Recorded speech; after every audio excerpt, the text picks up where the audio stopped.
Hello students, आज मैं आपका फिजिक्स स्टार्ट करने वाला हूँ। फिजिक्स में आप पहला चैप्टर पढ़ोगे यूनिट एंड डायमेंशन, ठीक है। उनसे पहले मैं आपको अपना इंट्रोडक्शन दे दूँ। माई सेल्फ आश्रय सुशांत, मैंने बीटेक एनआईटी जालंधर से किया है। जो मेरा बीटेक का टाइम था वो 2012 से 16 था। फिर मैं बीटेक कंप्लीट करने के बाद मैं मोशन कोटा में वर्क किया हूँ। फिर उनके बाद मैं वहाँ से आने के बाद मैं तब से यहाँ पर अब पिछले 2 साल से मैं यहाँ पे रामानुजन के लिए, और ये रामानुजन आपका पार्ट है कोटा कोचिंग क्लासेस का, तब से मैं इसमें काम कर रहा हूँ। अब मैं आपको पहला चैप्टर स्टार्ट करने जा रहा हूँ, यूनिट एंड डायमेंशन।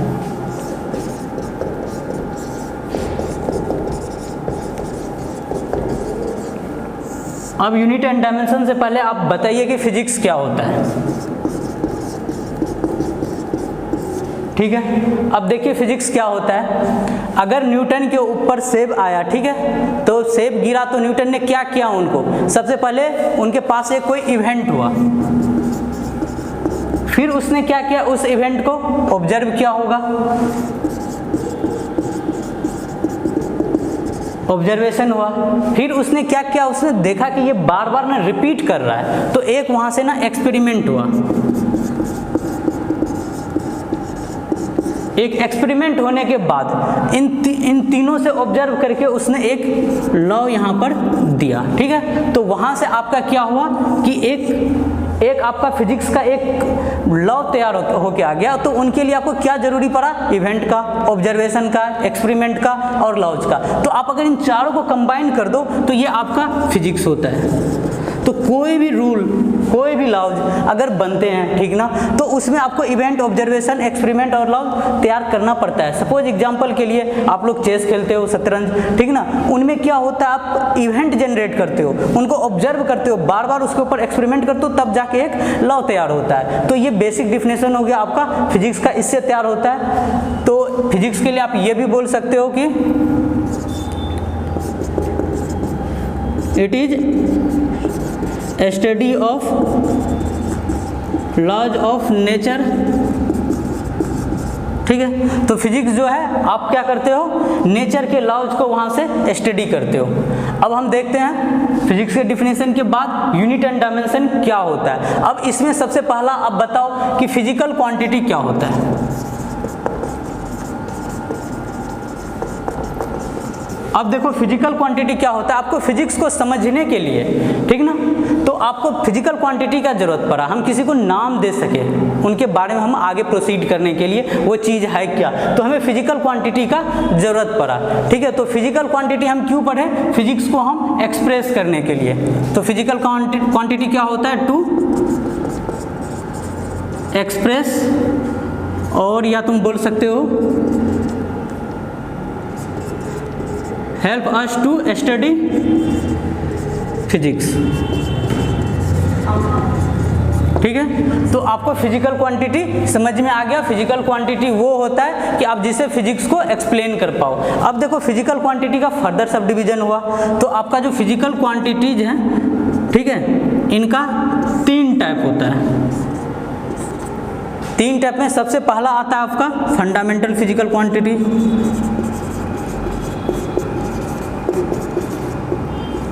ठीक है, ये शॉर्टकट में फिजिकल क्वांटिटीज का। उसके बाद आपका आया डिराइव्ड फिजिकल क्वांटिटीज, फिर उनके बाद आया आपका सप्लीमेंट्री फिजिकल क्वांटिटीज,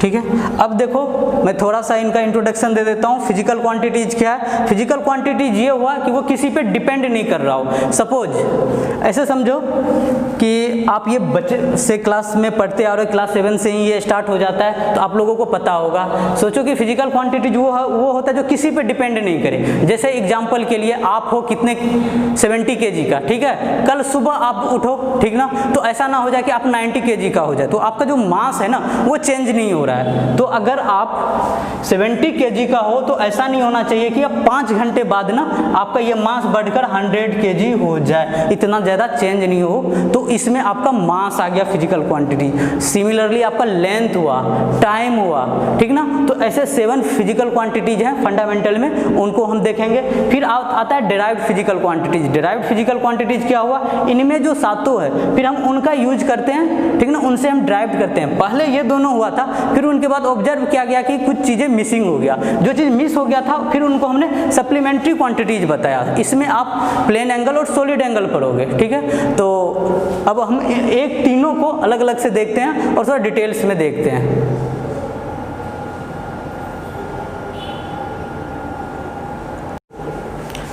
मैंने आपको बताया था कि फिजिकल क्वांटिटी क्या होता है, तो उनके 3 टाइप हुए। तो उसमें से एक फंडामेंटल क्वांटिटी जो होता है, तो हम पहले फंडामेंटल जान लेते हैं। इनको वो आप पता है कि फंडामेंटल 7 होते हैं, ये लिस्ट आपके पास है, इनका डिफिनेशन जान लो क्या होता है। वैसा क्वांटिटी होता है जो किसी दूसरे पर डिपेंड नहीं करता है, ये पूरी तरीके से अपने आप पर होता है। सोलरली का यहाँ मतलब आत्मनिर्भरता है, ठीक है। तो मतलब वो किसी पे डिपेंड नहीं कर रहा है, ये खुद पे है। तो ये आप जो 7 पढ़ रहे हो ना, ये किसी पे डिपेंड नहीं करता है। तो उसमें आपका मास हो गया, ठीक है, जिसका डायमेंशन मैं यहाँ पे लिख रहा हूँ m, लेंथ का कैपिटल L, टाइम का कैपिटल T, ठीक है, टेम्परेचर का K, यानी तो हम थीटा से इसको डिनोट करते हैं, इलेक्ट्रिक करंट का I या A से, और अमाउंट ऑफ सब्सटेंस का मोल, और लुमिनस इंटेंसिटी का कैंडेला। तो अपने फिजिक्स में जो है ये 5 हम डिटेल में पढ़ेंगे। ये आप जो 2 पढ़ोगे ये आप केमिस्ट्री में ज़्यादा डेप्थ में देखोगे, ठीक है। अगर आपसे पूछे कि मास का यूनिट क्या होता है, ठीक है, तो आप इनका यूनिट ना, एक तो आपका SI यूनिट होता है आपका, फिर उसके बाद CGS यूनिट होता है, फिर MKS होता है, फिर आपका FPS यूनिट्स होता है। तो आप इनका 4 बता सकते हो कि मास का क्या होता है। तो हम यूनिट भी आपको बताते हैं, फिर उनके बाद हम आपको डिराइव्ड फिजिकल क्वांटिटी और सप्लीमेंट्री फिजिकल क्वांटिटी बताते हैं। देखो बच्चों, आपने फिजिक्स को मेजरमेंट करने के लिए फिजिकल क्वांटिटी बना लिया। अब फिजिकल क्वांटिटी को आपको मेजर करने के लिए यूनिट्स बनाना पड़ा, ठीक है। अब जो वो यूनिट्स है ना, उनके कुछ टाइप देखो। पहले स्टार्टिंग में जो आया था आपका पुराना है आपका MKS और FPS सिस्टम था, ठीक है। FPS सिस्टम क्या होता है, सबसे पुराना यही आपका फुट, P फॉर यहाँ पर पाउंड और S फॉर सेकेंड। ये टर्मिनोलॉजी जो है जापान से आया हुआ था। अब वहाँ पर इनिशियल में क्या होता था, जो आप मेजरमेंट करते थे किसी चीज़ का, तो वहाँ के राजा के अकॉर्डिंग मेजर करते थे। सपोज कि आपको क्लॉथ चाहिए, ठीक है। तो अब क्या है कि वहाँ पे जापान के राजा का हाइट होता है कम, ठीक ना, जापानी आदमी का हाइट होता है कम। अब क्या होगा कि उनके लिए अगर कपड़ा बनवाना है, ठीक ना, तो अगर कोई वेस्ट इंडीज के आदमी को कपड़ा चाहिए तो वो बोलेगा कि हमारे राजा को कपड़ा चाहिए, तो वो जापान के अकॉर्डिंग मेजर करेगा। तो वो कपड़ा जब वेस्ट इंडीज आया उसके अकॉर्डिंग मेजर करके, ठीक है, तो वो तो छोटा पड़ गया ना। तो ये समस्या था, ठीक है। तो फुट पाउंड सेकेंड ज़्यादा चला नहीं। फिर उनके बाद आया आपका क्या, CGS, MKS जान लो। अब यहाँ पे M क्या होता है, यहाँ से S से जान लो सेकेंड, ठीक है। और यहाँ से M क्या हुआ आपका मीटर, ये क्या होगा K से किलो, ठीक ना, G से ग्राम और C से सेंटीमीटर बोल लो। अब देखो क्या हुआ, अब MKS में मीटर, यहाँ से K से किलो को बता रहा था, और S से क्या था आपका सेकेंड, और ये पे CGS क्या है, सेंटीमीटर, ग्राम और सेकेंड। अब इसमें क्या दिक्कत हुई, आप देखो कि अगर किसी का वेट सपोज 70 kg है, ठीक है, अगर आप उनको CGS में मेजर करोगे तो आपको कितना बोलना पड़ेगा, 70,000 किलोग्राम के आप हो, ठीक ना। तो सुनने में कितना अजीब लग रहा है। तो इस वजह से आपको क्या हुआ, एक इनसे बड़ा मेजरमेंट चाहिए था। जब हमें बड़ा का नीड होगा तो हम MKS का यूज कर लेंगे, छोटे का जरूरत पड़ा तो हम CGS यूज कर पाएंगे। तो हम यहाँ पर CGS यूनिट में ये यूज करते हैं, सेंटीमीटर, G से ग्राम और S से सेकेंड, और यहाँ पर आपका मीटर, किलो और सेकेंड में मेजर करते हैं। अब आया SI। सपोज आप फोर्स क्या होता है, मास इनटू एक्सीलरेशन। आप अभी ये देख लो कैसे होता है, आपको ये चीज़ डेप्थ में बताएंगे अगर आपको अभी समझ नहीं आया तो। मास को हम क्या यूनिट में बोलते हैं, kg, ठीक है। और एक्सीलरेशन का क्या होता है, मीटर पर सेकेंड होता है, ठीक है। तो ये क्या हो गया आपका kg मीटर और ये सेकेंड, सॉरी मीटर पर सेकेंड। एक्सीलरेशन हुआ आपका, एक्सीलरेशन हुआ आपका क्या होता है यहाँ पर वेलोसिटी। एक्सीलरेशन को आप कैसे लिखोगे, वेलोसिटी अपॉन टाइम, ठीक है। वेलोसिटी को आप कैसे लिखोगे, वेलोसिटी को मीटर पर सेकेंड, क्योंकि डिस्टेंस अपॉन टाइम, और यहाँ पे टाइम है तो आपका ये क्या आया, टाइम का यहाँ पर ऐसे लिख दो, तो मीटर पर सेकेंड स्क्वायर हुआ, ठीक है। तो अब देखो केजी मीटर सेकेंड स्क्वायर आप फोर्स बोल लो, या नहीं तो आप इनको न्यूटन बोलोगे तो क्या बेटर होगा, ठीक है। अगर आपका आपने मेजर किया वेट, वो सपोज आपका आ रहा है कितना 20 न्यूटन, ठीक है, तो यहाँ पर भी आप 20 लगा दो, तो आपको क्या बोलना आसान रहेगा, 20 केजी मीटर पर सेकेंड स्क्वायर या 20 न्यूटन, तो 20 न्यूटन बोलना आसान है। तो इसीलिए ना एसआई का एसआई आया, जिसको सिस्टम ऑफ इंटरनेशनल यूनिट बोलते हैं। इन सारों में से सबका एक नाम दे दिया गया, कुछ आपका एक स्टैंडर्ड सिस्टम में, जैसे यहाँ पे हम फोर्स को न्यूटन बोलते हैं, एनर्जी को आप जूल बोलोगे, उसी टाइप से। अब आगे आपको अब ये समझ में आ गया होगा, तो अभी आपको ड्राइव्ड फिजिकल क्वांटिटी बताता हूँ कि वो क्या होता है।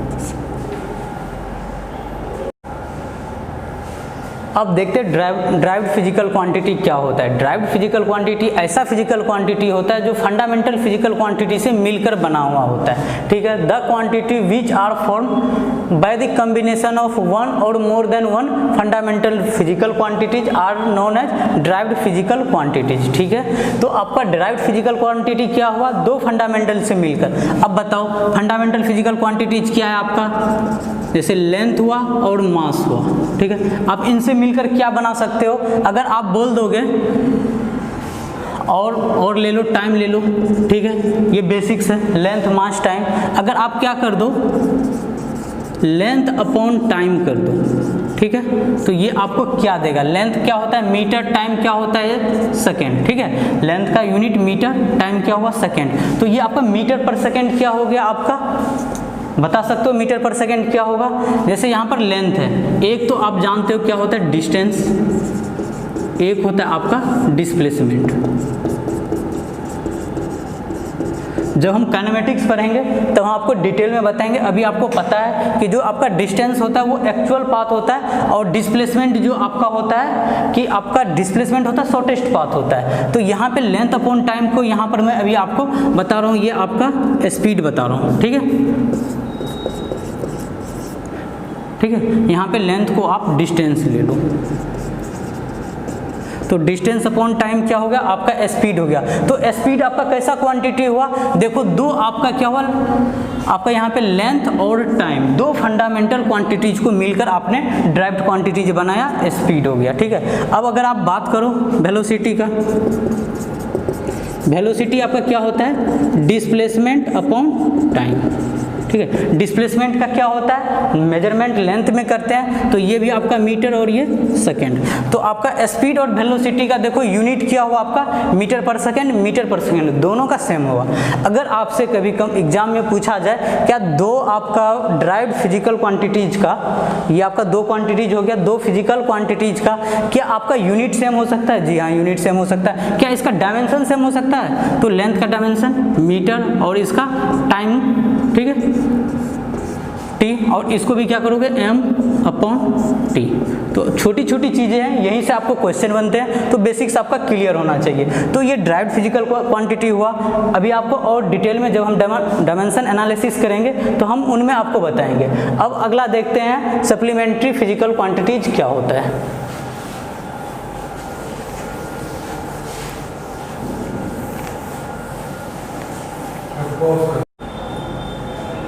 अब देखो सप्लीमेंट्री फिजिकल क्वांटिटीज कौन से क्वांटिटीज होते हैं, आपको बताया था जो आपका फिजिकल फंडामेंटल क्वांटिटीज और ड्राइव्ड फिजिकल फंडामेंटल क्वांटिटीज में नहीं आया, जो हमारा छूट गया था वो हमारा सप्लीमेंट्री फिजिकल क्वांटिटीज में आ गया।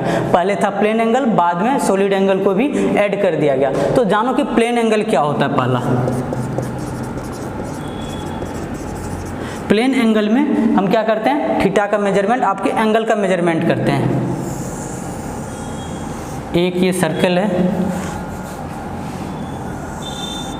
ठीक है, जिनका रेडियस आपका r है, ठीक है, ये आपका क्या हुआ थीटा हो गया।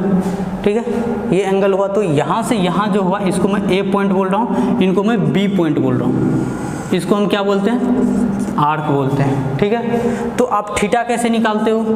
थीटा, तो थीटा का क्या फार्मूला होता है? Arc upon radius. यहाँ पे आर्क क्या है आपका? ए बी, और यहाँ पे रेडियस। तो ये आर्क जो आपका ए बी क्या है? ए बी किसको बता रहा है? लेंथ को बता रहा है। तो आप इनको मीटर बोल दो। और ये आपका रेडियस क्या होता है? लेंथ होता है। तो ये भी आपका मीटर हो गया। तो मतलब इसका क्या हो गया आपका? डायमेंशन। कैपिटल एम लिखो तो ज़्यादा बेटर है। ठीक है, तो इनका डायमेंशन क्या होगा? ये सब चीज़ें अभी डायमेंशन एनालिसिस में देखेंगे। तो वो क्या हो जाएगा आपका? डायमेंशन लेस हो जाएगा, दोनों आपस में कैंसिल आउट हो जाएगा। तो लेकिन क्या ये यूनिट लेस है? डायमेंशन लेस तो आपको पता चल गया। ठीक है, जो आपका प्लेन एंगल होता है वो क्या होता है? डायमेंशन लेस होता है। लेकिन अगर आपसे बात करें कि इसका यूनिट क्या होता है, तो इसका यूनिट ना रेडियन में हम इसको डिफाइन करते हैं।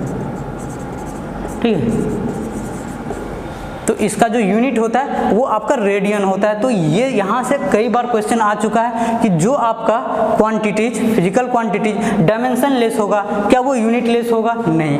देख लो, डायमेंशन लेस है बट यूनिट लेस नहीं है। तो आपको ये ध्यान में रखना है। तो आपने प्लेन एंगल समझ में आ गया। अब दूसरा आता है आपका सॉलिड एंगल।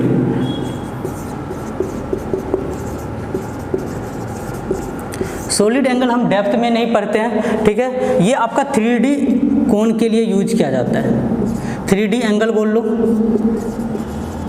तो जैसे कि एग्जांपल के लिए आप इसमें बोल सकते हो कि आइसक्रीम कोण ले लो। ठीक है, आप फिजिक्स में सॉलिड एंगल ज़्यादा नहीं पढ़ोगे। ठीक है, 3D एंगल के लिए यूज किया जाता है। ये आप मैथ्स में ज़्यादा डिटेल में पढ़ोगे। आपको ज़्यादा डिटेल में प्लेन एंगल को पढ़ना है। एक चीज़ जान लो, अगर पूछा जाए π/2 रेडियन कितना होता है डिग्री में, तो ये आपका 90 डिग्री। पाई रेडियन कितना होता है आपका? 180 डिग्री होता है। ठीक है, अगर यहाँ पे 1 रेडियन में निकालूँ तो कैसे करूँगा? 180 डिग्री बाय पाई। ठीक है, अगर मुझे x रेडियन निकालना हो तो हमें क्या करना होगा? 180 degree upon pi into x. ठीक है, कोई भी आपको रेडियन और डिग्री में कन्वर्जन आए तो आप इस तरीके से कर सकते हो। अब हम इनके बाद देखते हैं डायमेंशन एनालिसिस, कि हम ये सारी चीज़ को एक साथ पढ़ेंगे और आपको अच्छे से समझ में आएगा ये सारी चीज़ें। अब हम डायमेंशनल एनालिसिस पढ़ने जा रहे हैं। आपने फिजिकल क्वांटिटीज में जितने भी पढ़े तीनों टाइप, वहाँ उनका एप्लीकेशन हम यहाँ पर करेंगे। ठीक है, तो अब देखो, अगर वेलोसिटी है, ठीक है, तो वेलोसिटी का क्या होता है आपका यूनिट? मीटर पर सेकेंड। ठीक है, ये आपका क्या हुआ यहाँ पे? ये आपका यूनिट हो गया। ठीक है, अब इनको आपका डायमेंशन में कैसे लिखोगे? मीटर का क्या होता है आपका? Dimension length. ठीक है, और टाइम का क्या होगा यहाँ पर? सेकेंड। ठीक ना, ये सेकेंड हुआ आपका मीटर पर सेकेंड, इसको क्या लिखोगे? टी। ठीक है, ये आपका क्या हुआ? वेलोसिटी। स्पीड क्या होता है आपका? स्पीड का भी डायमेंशन क्या होता है? मीटर पर सेकेंड, ये सेम ही हो गया। Length upon time. ठीक है, वेलोसिटी में डिस्प्लेसमेंट आता है और स्पीड में आपका डिस्टेंस आता है। अब थर्ड हम पढ़ रहे हैं एक्सीलरेशन। एक्सीलरेशन क्या होता है आपका? Velocity upon time. ठीक है, वेलोसिटी का क्या है यूनिट? मीटर पर सेकेंड, और टाइम का क्या होता है यूनिट? सेकेंड। तो ये आपका क्या हो गया? मीटर पर सेकेंड स्क्वायर। अब इसको, ये तो यूनिट हुआ, अब इसको डायमेंशन में कैसे लिखोगे? मीटर का आपको क्या लिखते हो? लेंथ। ठीक है, और टाइम का सेकेंड है, इसको क्या लिखते हो डायमेंशन में? टी। तो LT स्क्वायर। अगर आपसे पूछा जाए मोमेंटम, मोमेंटम का क्या फार्मूला होता है? Mass into velocity. ठीक है, मास का क्या होता है? यूनिट केजी, और वेलोसिटी का क्या आपने निकाला? मीटर पर सेकेंड। तो ये आपका क्या हुआ? यूनिट हुआ। अब इनको डायमेंशन में लिखना है, तो डायमेंशन में कैसे लिखोगे? केजी का m। ठीक है, और यहाँ पे लेंथ है मीटर तो इसका L, और इनको टाइम का T, तो आप इनको MLT लिख सकते हो। ठीक है, इनको आप ऐसे भी लिख सकते हो MLT का पावर -1, इनको हमने ऊपर लेके चला गया। और ये जो आपका पावर होता है इनको हम एक्सपोनेंट करते हैं, ये आपका प्लस और माइनस में हो सकता है, आप इनको ऐसे भी लिख सकते हो LT -2। ठीक है, आप इनको LT -1, इसको LT -1। ठीक है, डायमेंशन का पहचान का है कि वो क्या होना चाहिए, आपका ब्रैकेट में होना चाहिए, और जो भी आपका पावर हो एक्सपोनेंट जो भी है वो आपका पावर ऊपर की तरफ होना चाहिए। और भी हम इस पे एग्जांपल देखते हैं। अब ये सारे क्वेश्चन है, आपको सबका आपको डायमेंशन एनालिसिस बताना है। एक बार आप वीडियो को पॉज करो और खुद से ट्राई करो। आप सबने ट्राई कर लिया होगा, देखो कैसे निकालते हैं। फोर्स क्या होता है, मास इनटू एक्सीलरेशन। ठीक है, तो इसका पहले यूनिट लिख लो, तो मास का क्या लिखोगे, kg यूनिट, और एक्सीलरेशन का क्या लिखोगे, मीटर पर सेकंड स्क्वायर। ठीक है, अभी कुछ देर पहले हमने देखा। अब इसको डायमेंशन में कैसे लिखोगे, m मीटर, kg का m क्या आपका लेंथ है, इसका l, और टाइम का t², तो इसको MLT -2। ठीक है, तो ये आपका फोर्स हो गया। अब इस तरह से काइनेटिक एनर्जी क्या होता है, 12mv²। कांस्टेंट का क्या है, कोई रोल नहीं होता है यूनिट में और डायमेंशन लिखने में, तो ये आपका फिक्स वैल्यू होता है। ये आपको आगे बताऊंगा, इनको अभी हम लेकर चलेंगे नहीं। अब मास का क्या हो लिखोगे, kg, और वेलोसिटी का क्या होता है आपका, मीटर पर सेकंड का स्क्वायर, तो ये आपका क्या हो गया, kg metre square second square. ठीक है, अब इनको आप कैसे लिखोगे, तो kg का m, ठीक है, डायमेंशन लिख रहा हूँ L², टाइम का t², तो इसको ML² t-2 ब्रैकेट में डाल दो, मतलब आपने डायमेंशन एनालिसिस किया है। अब देखो काइनेटिक एनर्जी ये निकला ना, दुनिया का कोई भी एनर्जी का फार्मूला लिख लो, उनका डायमेंशन और यूनिट क्या होगा, सेम आना चाहिए। पोटेंशियल एनर्जी का भी सेम आना चाहिए। क्या होता है पोटेंशियल एनर्जी का, mgh, आप जानते हो फार्मूला। तो मास का क्या लिखोगे, kg, और यहाँ पर g क्या है आपका, g है आपका एक्सीलरेशन ड्यू टू ग्रेविटी। ये भी आगे पढ़ोगे आप, अभी इतना जान लो, ये जो एक्सीलरेशन ड्यू टू ग्रेविटी है आपका g, ये आपका इक्वल होता है किसका, एक्सीलरेशन का। तो एक्सीलरेशन क्या होता है, मीटर पर सेकंड स्क्वायर। ठीक है, तो आप इसको कैसे लिखोगे डायमेंशन में, MLT -2। ये आपका क्या mgh हो गया। ठीक है, तो ये आपका आ गया मास का kg, ठीक ना, एक्सीलरेशन का क्या हो गया, और एक हाइट का जो है वो छूट गया, तो एक m और आएगा, तो m² होगा यहाँ पर, kg metre square second square, तो यहाँ पे L² होगा। अब देख लो आपका काइनेटिक एनर्जी और पोटेंशियल एनर्जी का क्या है, डायमेंशन सेम है। ठीक है, नेक्स्ट प्रेशर देखोगे, प्रेशर का फार्मूला आपको पहले पता होना चाहिए, क्या होता है, फोर्स पर यूनिट एरिया। ठीक है, फोर्स क्या होता है, अभी आपने निकाला MLT का पावर -2। ठीक है, आपको बेसिक से निकालना है, मैं डायरेक्ट कर रहा हूँ। अब एरिया है, तो चलो एक बार एरिया पहले देख लेते हैं। आपको एरिया निकालना है ना, किसी का भी एरिया निकाल लो, आप अभी तक पढ़े हो। जैसे आप स्क्वायर का एरिया निकालोगे, अगर इसका लेंथ a है और a है, तो क्या होगा, a² होगा। ठीक है, तो ये क्या है, लेंथ को बता रहा है, तो मतलब L² होगा। मान लो अगर ये सर्कल होता, ठीक ना, सर्कल का है, आपको स्क्वायर पता करना है एरिया का, तो सर्कल का क्या होता है, πr²। ये पाई वाला टर्म क्या हुआ, कांस्टेंट हुआ, r आपको लेंथ बता रहा है, तो यहाँ पर भी ये आपका मीटर स्क्वायर होता है। इसका यूनिट का बात करोगे, मीटर स्क्वायर, डायमेंशन क्या हुआ, L²। तो कोई भी एरिया का फार्मूला सेम ही होगा, तो यहाँ पे आ जाओ, एरिया क्या हो गया आपका, L²। ठीक है, एक L से काट दो, एक L को नीचे में, तो ये तुम्हारा क्या हो गया, ML का पावर -1 T का पावर -2। तो ये आपका प्रेशर हो गया। अब नेक्स्ट देखो वॉल्यूम क्या होता है, वॉल्यूम क्या होता है, मास अपॉन, वॉल्यूम की बात कर रहा है, तो वॉल्यूम आपका क्या हुआ, अब देखो length into breadth into height होता है। आपको किसी भी चीज़ का वॉल्यूम निकालना है, ठीक ना, वॉल्यूम का कोई भी फार्मूला लगा दो, सपोज कि आप πr²h, ठीक ना, ये वॉल्यूम होता है सॉलिड स्फीयर का। तो अब यहाँ पर आप लगाओगे तो r का क्या लिखोगे, मीटर स्क्वायर इंटू h का मीटर। ठीक है। तो ये क्या आ गया आपका मीटर क्यूब। तो कोई सा भी वॉल्यूम का फॉर्मूला लगाओगे या नहीं तो L into B into H, ठीक है। तो ये आपका क्या होगा मीटर क्यूब। तो अब इनका डायमेंशन L क्यूब, ठीक है। तो वॉल्यूम हो गया, एरिया हो गया, ये आपका 2 बार वॉल्यूम आ गया। तो चलो डेंसिटी निकालना है। डेंसिटी क्या होता है मास अपॉन वॉल्यूम। मास का क्या हुआ kg और वॉल्यूम का क्या हुआ आपका LQ मतलब MQ। तो यहाँ पे इनका ये तो यूनिट हो गया। डायमेंशन कैसे लिखोगे kg का m और इसका LQ। तो इनको ऐसे भी लिख सकते हो m L raise to power -3। तो आप अभी तक डेंसिटी आप बेसिक से कर रहे हो ये सारी चीज़ें और आपको ये चीज़ें समझ में आ गया होगा। अब हम थोड़ा कुछ अच्छा क्वेश्चन लेते हैं इनके ऊपर।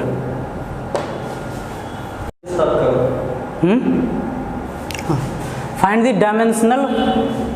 डायमेंशन ऑफ ग्रेविटेशनल कांस्टेंट, ठीक है। तो आपको पूछा गया कि डायमेंशन निकालिए ग्रेविटेशनल कांस्टेंट का क्या होगा। तो आपको ग्रेविटेशन में आप ये पढ़ोगे, आपको ये फॉर्मूला पता होगा G m1 m2 upon r square होता है, ठीक है। 2 मास होता है, ये आपका m1 और यहाँ पर एक मास है m2, दोनों के बीच में एक ग्रेविटेशनल फोर्स लगता है, ठीक ना। वो फोर्स क्या होता है G m1 m2 upon r square. और ये क्या होता है ग्रेविटेशनल कांस्टेंट हुआ, ठीक है। तो आप कैसे, अब G आपको निकालना है तो क्रॉस मल्टीप्लाई कर दो तो f r स्क्वायर इधर हो जाएगा, नीचे में m1 अपॉन m2 आ जाएगा, ठीक है। अब इनका आप यूनिट भी लिख सकते हो, डायरेक्ट आपका डायमेंशन भी लिख सकते हो। एक यूनिट से भी आप बढ़ सकते हो और डायरेक्ट डायमेंशन लिख दो। आपको पता है फोर्स क्या होता है mL/t-2, ठीक है। आपको फोर्स का डायमेंशन पता है। और यहाँ पर ये r क्या है लेंथ है, तो ये आपका L स्क्वायर हो गया। और मास क्या होता है आपका, ठीक है m स्क्वायर। 2 मास है ना m1 और m2, mm क्या हो जाएगा m स्क्वायर, ठीक है। आगे इनको आप देखो और सिंप्लीफाई करो तो आपका क्या हो जाएगा, एक मास से एक मास आपका कैंसिल आउट हो जाएगा। तो ये आ जाएगा आपका m इनवर्स, ठीक है L क्यूब और t का पावर क्या हो जाएगा -2। तो ये आपका ग्रेविटेशनल कांस्टेंट का ये डायमेंशन निकल के आया। सिमिलरली आप इस क्वेश्चन में भी निकाल सकते हो, find the dimension of Planck's constant. ये जो आपका यहाँ पे बता दिया, E क्या है एनर्जी है, H क्या है आपका प्लैंक कांस्टेंट है, म्यू क्या है आपका फ्रीक्वेंसी है। थोड़ा फ्रीक्वेंसी के बारे में जान लो, क्या होता है 1 अपॉन टाइम होता है, मतलब इनका t-1 इसका डायमेंशन हो गया। तो आप कैसे लिखोगे, H निकालना है ना, तो E/म्यू, ठीक है। अब एनर्जी का कोई भी फार्मूला लगा लो। एनर्जी का डायमेंशन क्या है आपको बता चुका हूँ, mL² t⁻²। एक बार देख लो एनर्जी क्या होता है। एनर्जी कोई सा भी लगा लो, 12mv², मास का m और वेलोसिटी का क्या लिखते हो आप lt, ठीक ना। यहाँ पर स्क्वायर है तो इनका स्क्वायर, तो mL² t⁻²। तो ये आपका एनर्जी हुआ, तो mL² t⁻²। और नीचे में म्यू क्या है फ्रीक्वेंसी क्या होता है t-1, ठीक है। इनको ऊपर लेके जाओ तो ये आपका क्या आ गया mL² और t⁻1। तो ये आपका प्लैंक कांस्टेंट का फार्मूला हो गया। तो आज के क्लास में को मैं समराइज कर दूं कि आज हमने क्या पढ़ा, फिजिक्स क्या होता है, फिर उनके बाद हमने क्या पढ़ा फिजिकल क्वांटिटी क्या होता है, फिर हम फिजिकल क्वांटिटी के तीनों टाइप, ठीक है, आपका जो फंडामेंटल फिजिकल क्वांटिटी के हमने तीनों टाइप पढ़ा, ठीक है। फिर उनके बाद हम डायमेंशन एनालिसिस किए, फिर आपको बताया कि इनसे यूनिट पे भी लिखो और डायरेक्ट आप डायमेंशन भी लिख सकते हो। तो आप इस तरीके से कर सकते हो और हमने कुछ क्वेश्चन देखा। अब बाकी हम नेक्स्ट क्लास में और हम इनको आगे कंटिन्यू करते हैं। Thank you.